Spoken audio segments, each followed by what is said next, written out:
Hi, I'm Derek B., editor of the Peru Tribune, coming to you today for a Sunday edition of Tomorrow's News, our daily video feature in which we tell you a little bit about what to expect in the next day's newspaper. Today is March 23rd, 2014, so I'll be telling you a little bit about what you will expect to see in the March 24th print edition of the Peru Tribune and online tonight at perutribune.com. On our lead story, Chad Abshire has an update for us on road conditions. It's been a pretty brutal winter, and the city of Peru is prepared to drop $300,000 on repairs. They're going to be doing a lot of work, especially on Logan Street, which took particularly bad damage this winter. The county is kind of still reviewing where they are. They have something like 900 miles of roads to consider, so we'll continue tracking that. We're actually expecting possibly snow Monday night, so stay tuned for that as well. On our display story, Eric Stoff has a report from North Miami's PTO Spring Carnival on Friday night. We haven't heard a fundraising total yet, but that's the biggest fundraiser of the year. There were a ton of events, a lot of people there having a good time, so glad to see that went well for them, and I hope it will continue to be a success in coming years.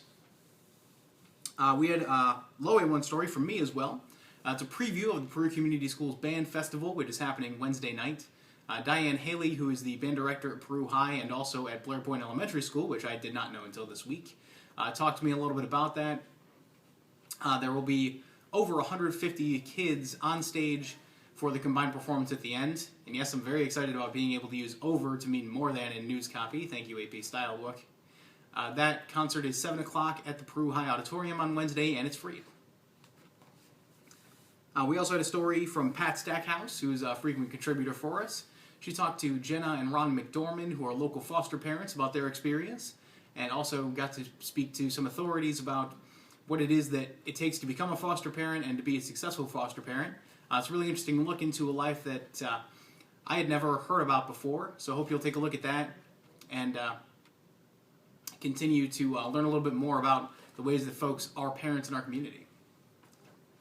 Finally, Chad Abshire has a profile for us on A1 of the new recruit at the Bunker Hill Police Department who brings a ton of experience across martial arts, law enforcement, criminal justice, all kinds of things. Really exciting for them as they continue to work out the issues there in Bunker Hill with the police and their finances as well. On A3, Chad wrote our business story as well about Get Right Computers.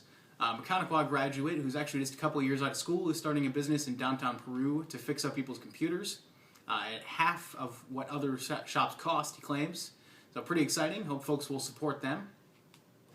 And finally, we have two stories on the sports page, both from Nick Roby. The first is about the Grace College Lancers, who were in the NCCAA National Championship game on Saturday. That includes North Miami grad Greg Miller. And that was the last game of his college career, so pretty exciting for him either way. Hope you'll take a look online or in the paper to see how that went for Greg. And finally, Nick went out on Saturday night to see some local MMA fighting down at Grissom. Really interesting story there about what local fighting looks like, and also about the results from Saturday night. There were some long fights and some short fights as folks came from all over the region, not only to watch but also to compete. As always, you can find all those stories in tomorrow's print edition of the Peru Tribune and online tonight at perutribune.com. You can also find links to them on our Facebook and Twitter pages, which are both Peru Tribune, and you can find all of our reporters and me on Twitter. Until tomorrow, that's tomorrow's news. I'm Derek B. Have a great Sunday.